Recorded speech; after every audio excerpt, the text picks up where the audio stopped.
It's time to go beyond the headlines, cause I don't put in overtime just so I can headline, okay. Now it's Fox Sports, I'm live with Renee. Going hard every day, sports rapping every play. Different segments for your favorites, coming at you daily with positive vibes, yeah, we some game changers. Basketball, football, soccer, with different interviews, you never know who may pop up. Listen, only on Beyond the Headlines, this is Beyond the Headlines. Only on Beyond the Headlines, this is Beyond the Headlines. Only on Beyond the Headlines, this is Beyond the Headlines with Renee Washington. Joining us from Connecticut to get into all things NBA, The Last Dance, Michael Jordan, we've got a dear friend of mine, Freddie Coleman, who's been working with ESPN Radio since 2004. A legend you are. I had people like, wow, Freddie Coleman. Whoa. Welcome to the show, Freddie. I'm glad to be here, Renee. I don't know about that legendary stuff. More infamous than famous. That's why I like to call myself. Let's put it that way. Oh, man. I have to ask you, Freddie, what is your new normal around COVID-19? I've been asking everyone that joins the show. What's different for you? I think the one thing that's different, Renee, is doing the show from home because I'm very blessed that I work for a company that provides us the kind of equipment where we can do those things, and people don't realize that we've been able to do our shows from home, whether it's been on the radio side or on the TV side. But you make a great point in the new normal because going forward, our world, whether it's a sports world or outside of the sports world, it's definitely not going to be the same. And there are going to be certain parameters that we're going to have to live by, whether we want to do that or not. And if you fail to realize that you're not doing yourself or your family members or anybody around you any favors when it comes to the new normal, there's no doubt about it. Yeah, there's no way things are just going to go back to what they were before all the stay-at-home orders and everything else that has changed the way that what we see as normal. I completely agree. And so during this time, we were blessed that you guys up at ESPN decided to push The Last Dance forward. Instead of it premiering this summer, premiered during the pandemic. We saw the episodes. Honestly, I can't believe it's over already. I'd like to know your first initial takeaways after we had the chance to watch all 10 episodes, relive the excitement of the Bulls, the 90s Bulls, hearing all the stories, the interviews. What's your initial takeaway from watching that? My initial takeaway was something that I thought about before The Last Dance premiered and they moved it up, was that this is going to be an education about Michael Jordan for so many people, especially younger people between the ages of 12 to 18 or 12 to 24. It's one thing to hear about the legend or see the legend in videos on YouTube and highlights, but now you got a chance to see exactly what the aura of Michael Jordan was all about, how big he still is, but how massive, Renee, he was back then, because we have a lot of LeBron James, we have a lot of Tom Brady, we have a lot of Lionel Messi. But back then, they took a poll back in 1996 that the three most famous people on the earth were the Pope, Princess Di, and Michael Jordan. I don't think anybody realized exactly what that means on that kind of level, on that kind of world scale. So that was the one takeaway. I wanted to see what's going to happen, and it really kind of confirmed my suspicions that a lot of people had a chance to really understand exactly who this guy was and what all of that was about, and why still so many athletes in this day and age are miles and planets behind Michael Jordan when it comes to the kind of effect that he still has on people, and especially back then.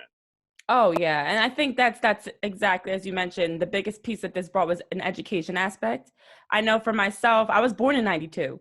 So everything I watched about Michael was, my family, I come from a big sports family, watching Hardwood Classics and watching highlights and watching the games as they aired again. But as you know, when they air those, they don't show the interviews, the timeouts. You're not seeing the bench. You're not seeing all the, they're just brushing through the game. So for me, I was even taken back because I never had a chance to see how it all unraveled behind the scenes. So regardless, like some people may have watched the games, but maybe they didn't pay as much attention to what was going off the court. You never know. So it was great to see the emotional aspects. He addressed so many different things from the course of his career, from on and off the court. What was your biggest surprise? Was there anything that you watched even for you that you were like, whoa?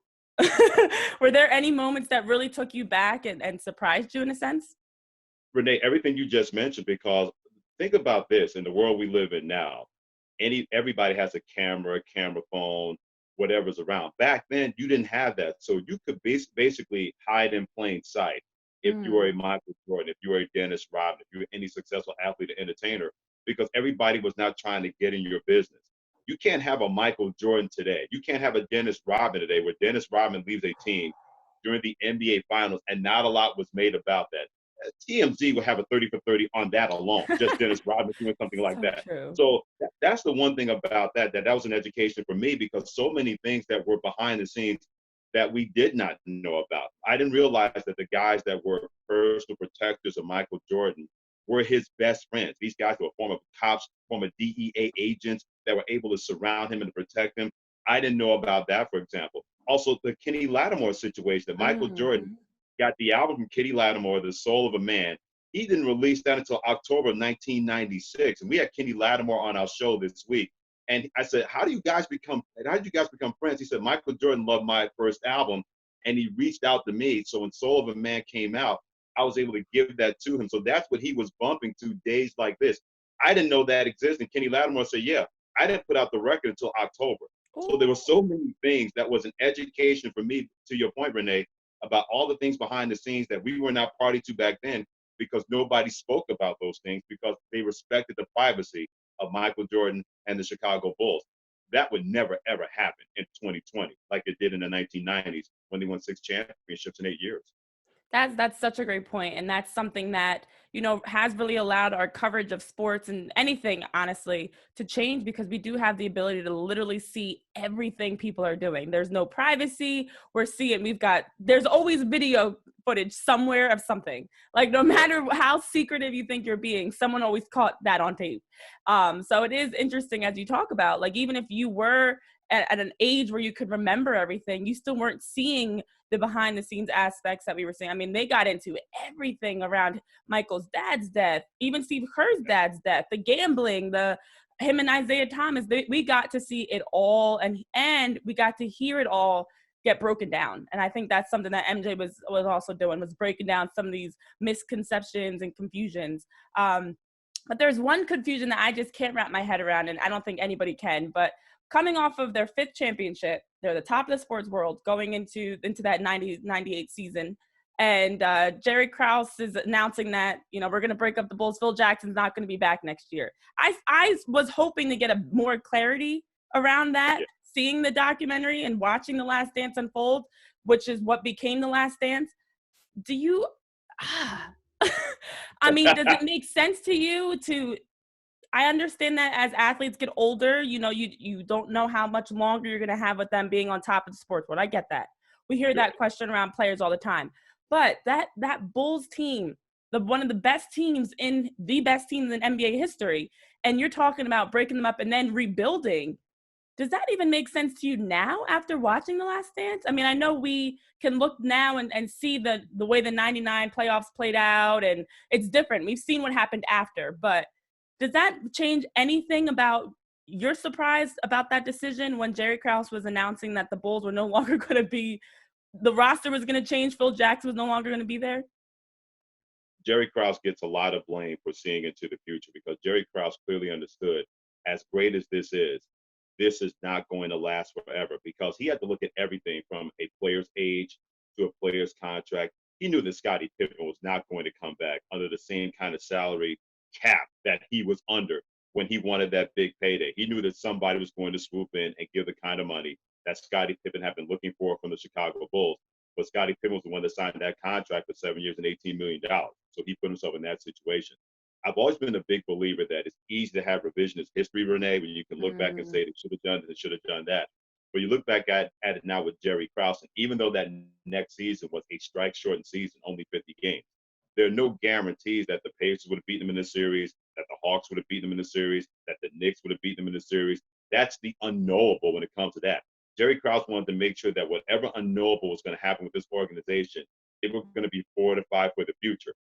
That they're still rebuilding, because I guarantee you, Jerry Krause probably thought this. We had this pedigree of 6 championships in 8 years. We're going to be a welcoming place for free agents. And plenty of free agents like, look, I want to build my own Bulls over here. I'm Kevin Garnett. I grew up in Chicago, but I want to build my Bulls in Minnesota Timberwolves.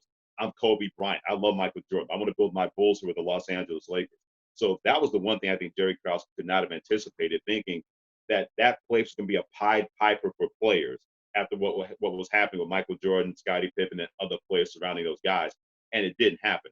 But I'm not going to Mm-hmm. blame Jerry Krause for having that foresight to say this is not going to last forever. We're going to be an aging basketball team. He did not want to happen to the Chicago Bulls what happened to the Detroit Pistons, because all of a sudden the Pistons were back-to-back champions. Yep. The Bulls beat them in 4 games, and then the Pistons were destroyed after that because they got old and they tried to go that last run, that last hurrah. Jerry Krause got blamed for that, but he had the foresight to say that when this is done, this is going to be done. I have to make sure the future is going to be secure enough where we can compete and be a winning team, and not just an also ran because we got old and nobody was able to say we can't stop this or we have to stop this. Yeah, yeah. No, I think that's the hardest part is it's easy for us now because we know what happened in the years after. Yep. And even Michael at the end of at the end of everything was like, he regrets that he did not continue playing at least one more season and try to go for 7. And now we look at the way that 99 playoffs played out. You know, you had a beaten up Knicks team, which I loved that Knicks team, by the way, with Charles So do I. Sprewell, Yeah. Marcus Camby, Patrick Mhm. Ewing. You know, you had on the other side the Spurs with David Robinson and Tim Duncan. We still don't know how the Bulls would have shaken up in that mix and if they would have gotten number 7. So my question to you is, as an athlete, as a competitor, do you feel, because we saw this even with Tom Brady with his decision to come back and people were saying he should have retired, do you feel it's better to go out on top versus going out and trying to get that next one more try, one more championship, one more Super Bowl for Tom Brady, one I more always championship believe for that, Michael? yeah, Renee, I always believe that you have a chance to win a championship, then you should do it. But here's the problem with that. The athlete is always the last person to realize that. Michael Jordan was able to be the gifted storyteller with The Last Dance, to put it out there. Man, we were the champions. We had the championship belt around our waist. We were the ones that won the Battle Royal, known as the NBA WWF style back then. We should have been given an opportunity to win our championship. That was always Michael's greatest strength. But to me, it was his greatest curse. Michael Jordan has Mm-hmm. never been the kind of guy to let things go. We heard in his Hall of Fame induction speech, we saw throughout that 9, 10 episodes of The Last Dance, that any little bit of slight, he would use that as fuel. That's always going to be something that's going to stay with Michael Jordan. Why were we not given a chance to go out there and try to win our championship? It would have been very hard for them to do because Dennis Rodman got released. Scottie Pippen was not coming back. Steve Kerr probably was not going to be there. Who are going to be those guys that are going to replace those guys with Michael Jordan, especially if those players that you're really looking for were already committed to other teams and they had long-term contracts to not leave those places? It's not an easy thing to say, oh, anybody wants to play with Michael Jordan. I'm sure that's completely true, but you got to be able to figure that out in a salary cap world that the NBA has always been. So Michael Jordan is never going to let that go, thinking we should have had a chance to go and try to defend our 7th championship. But how frustrated Michael Jordan would have been. Let's say the team that he had that won the 6th championship is not the same team. Guys are not responding to the way that he pushes himself and pushes people. That could have blown up in his face in a strike-shortened season. Now, of course, Renee, we'll never know. And I get it from Michael Jordan's standpoint, but I'm not going to crush the Chicago Bulls based on what we know now, what we've heard now, to say, yeah, Mm-hmm. they wanted to make sure we're going to win the championship, Michael Jordan. We got the proper pieces in place. And if we're not going to do that, then he gets older and older, then we're rebuilding all over again, maybe in 2 or 3 years. Yeah, and that line, and the Bulls began to rebuild. That's something that I was just caught a lot of people because they're still rebuilding. But Yeah. as you mentioned, you look at the next year, you know, without Phil Jackson as coach, without Scottie Pippen, Steve Kerr goes to the Spurs, you know, the team is starting to move in different directions. And if it is just Michael, we saw how beaten up he was, even in the 6th championship. We saw how he had the flu game. He was struggling as it was. So I actually was watching the 30 for 30 on the Orlando Magic, and Penny Hardaway was talking about how, you know, once Shaq left the Magic, how it took a toll on him. And you have to think how much that could have taken a toll on MJ in a sense when Scottie Pippen left and these pieces around him.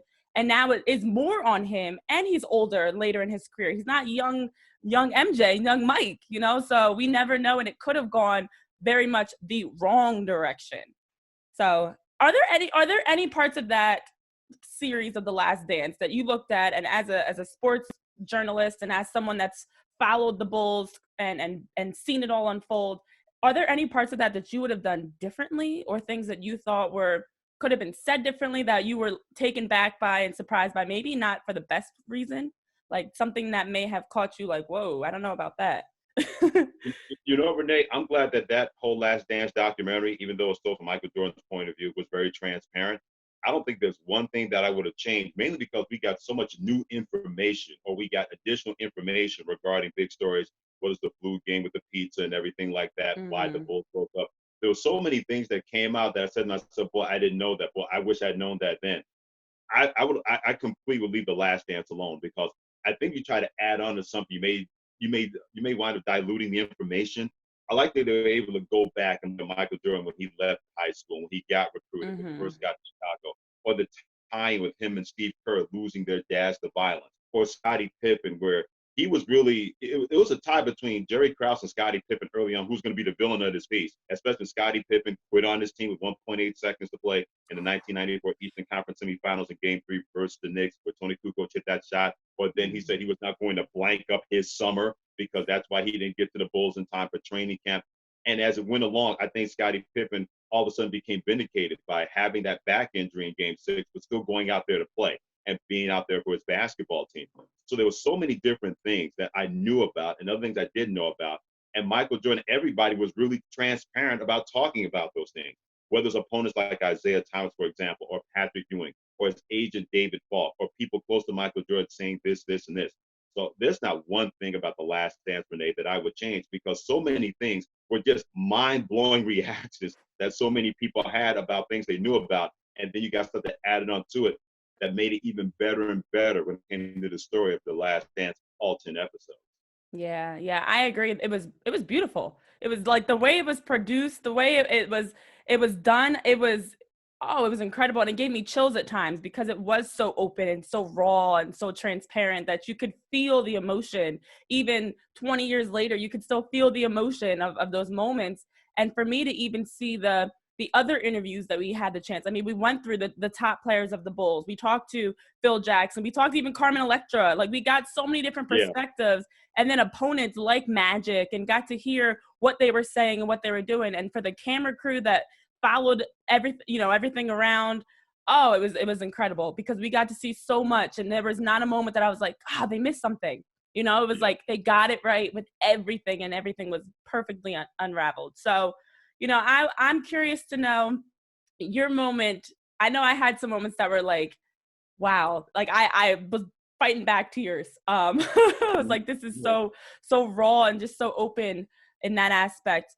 What was your the best moment for you watching all of that? Was there anything that really stood out to you that was like, gosh, this is chilling, and even made you have to take a moment to realize, like, wow, this is incredible. The Steve Kerr story, because I knew Mm, about that with his dad, Malcolm, when he was killed in Beirut, representing the United States, being a teacher at the American University over in Beirut.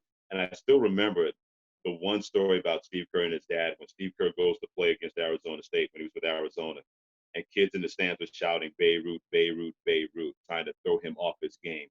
And just seeing and hearing that emotion from him in the last episode, it took me back to 1986 and 1987. And a lot of people, I wish they had also told us about Steve Kerr. During that time, he was part of the Goodwill Games team that wanted to win a gold medal. People should Google that team, the 1986 Goodwill Games team, where the late Armin Gilliam's on that team. David Robinson is on that team. Ronnie Cycli is on that team. mm-hmm. Keith Smith is on that team. Muggsy Bogues is on that team. And Steve Kerr is a part of that basketball team and a valued member. He tore his ACL, Renee, during that time. And I'll never forget, Luke Olson was the head coach. He said, I've never seen so many teenagers weeping because of one guy they just met. That's the kind of person that Steve Kerr was, that meant so much of that basketball team, that Kenny Smith said, I don't know what's going to happen, but we're winning this gold medal for him. And they wound up doing it. They beat the Russian team that Arvydas Sabonis in his prime, Sharunas Marciulionis. Nobody thought these American kids, who only Mm-hmm. gotten together 3 weeks prior to the Goodwill Games, had a chance of winning that. But they wanted to win it for Steve Kerr. And then when they get the gold medal, Steve Kerr is on the podium with them, tears streaming down his cheeks, with a gold medal around his chest. And I never forgot that. So when they told that story about losing his dad and him carrying on, that really resonated with me, that I started welling up again, thinking about what he went through the Goodwill Games after tearing his ACL. He misses that season, Renee, but he comes back the next year for Arizona after the torn ACL. He's Pac-10 Player of the Year after that, what happened to him during the Right. Goodwill Games and losing his dad within a short amount of time. So when they told that story about Steve Kerr and how he and Michael had that connection of losing their dads to violence, it took me back to that time that he went through so much within a 2-year period. And look where he is now. Look what he was able to do, being part of 3 and 4 championship teams, and then doing it again as a head coach, being part of 3 championship teams with the Golden State Warriors. I'll never forget that moment, even though it was close to the end of the last dance, where there's so many of those kind of woo kind of moments. That to me is that woo kind of moment, because it put me there, but then it took me back even before then, what Steve Kerr had a chance to deal with and go through, and still was able to come out on the other side. Yes, and you know what? It's ironic because it's like we were all watching from our different corners of the world, and it's interesting to hear what everybody's reactions were. But I know even in episode 9, and before we even got to episode 10, and I watched Steve Kerr hit the game-winning shot, and I was like, you know what? Everybody needs a teammate like Steve Kerr. Like everybody needs a Steve Kerr on their team, you know, and then also thinking like, I don't know if we get here if Mike doesn't punch him in the face. You're right. But seriously, he earned his respect through that.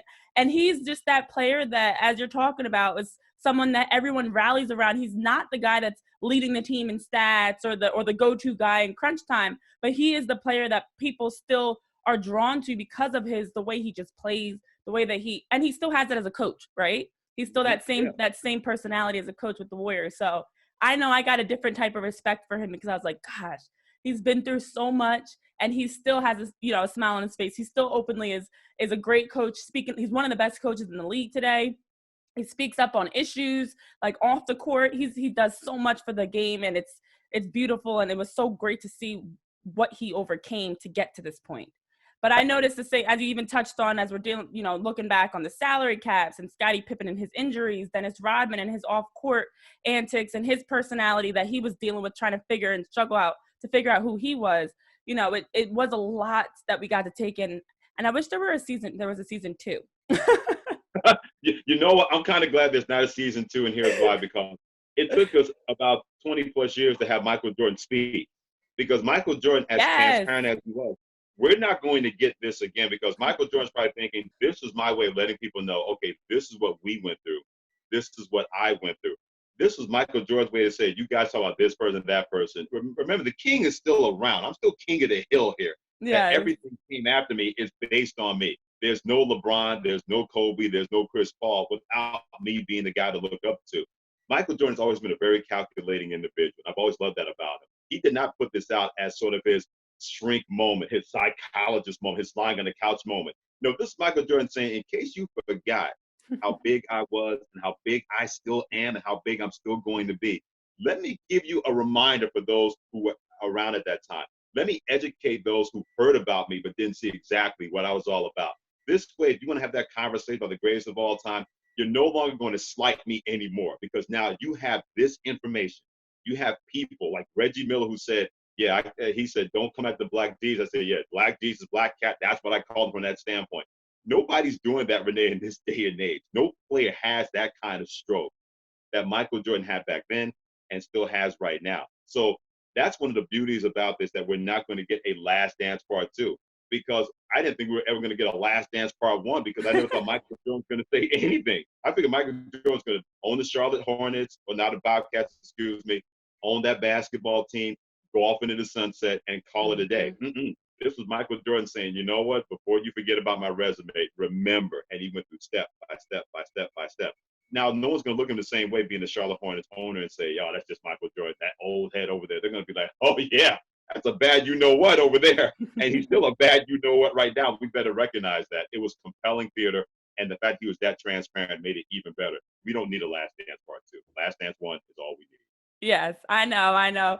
It is funny you mentioned the fact that it took Mike this long to speak up. I mean, he's known for the fact that he was just focused on his game. There was no off court. He wasn't openly speaking up on things. Now that he's been done, you don't hear from MJ. So it was great to hear all these things that everybody always wondered, his relationship with Kobe, all these things he opened up on that we never had a chance to hear from MJ. And I'm a LeBron fan, that's my guy. But I will say there are a lot of people that, as we touched on even in the beginning of this conversation, didn't really know what Michael was really all about. They didn't watch him enough to really have a good understanding of how much he influenced the game, Kobe, different players within the game. Like you watch today's basketball and you can see remnants of MJ on the floor. You see his moves, you see his footwork. So it is great for people in that education aspect because we needed this. We definitely needed this. And then if it had dropped in the summer, it still would have had the same impression because it would have been like, Right. oh, championship just happened, but don't forget about the GOAT. Like, And some by the way, people. Renee, not too many pieces where you can have a person be the hero and the villain. Usually it's one or the other. For example, the Lance Armstrong 30 for 30 is coming up. Yes. We know he's going to be the villain. Yes. But then you also have the Bruce Lee 30 for 30. We know he's going to be the hero. Not too many pieces, not too many documentaries, especially someone from their first person point of view, is the hero and the villain at the same time. If anything, that probably raised Michael's brand even further and further. Because he said, Renee, before everything got started, I wonder how people are going to respond. Because he knew that there was going to be certain things that were going to come out that people say, oh my God, that's the guy I looked up to. So I'm sure he's probably thinking, well, how they're going to feel about it is how they're going to feel about it, but I'm not going to change. He was hero and villain in so many different spots. Definitely more hero than villain. There's no doubt about that. Mm-hmm. But there's definitely some qualities of Michael Jordan that could blow your hair back and say, whew, I've seen ruthless, but man, that guy's ruthless to the 25th power. But that was so great about The Last Dance.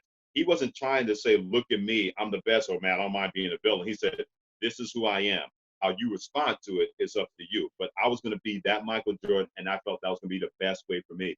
And it's funny, Amin Al-Hassan joined me on my show last week, and he said at times he feels sorry for Michael Jordan because in his life right now, that's going to be the same where people can criticize him. And it used to be if you did that, you go on the basketball court and kick your behind and take names. He can't really do that now as an owner of an NBA team. He can't lace up the sneakers and go out there and take somebody one-on-one and let him know that he's still the boss.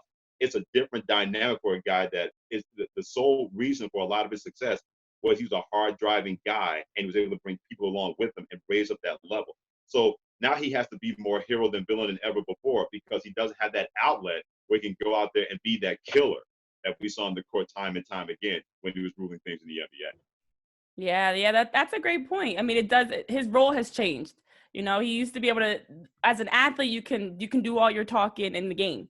You know, you don't have to trash, even though he definitely trash talked, but you don't have to trash talk. You can do all that in the game. But yeah, I think even to your point, seeing how he was with his teammates, seeing how he was, you know, with other guys, that the dream team, the greatest game that nobody ever saw. I mean, that stuff was like, wow. But this is what makes him this is what makes him MJ. You know, this is why he had that killer instinct because he was competitive, whether it was with his security guards and or gambling or whatever it was, he always was competitive. So I'm glad we're both rocking red. I even have a red mug today. Where can people follow you on social media, Freddie?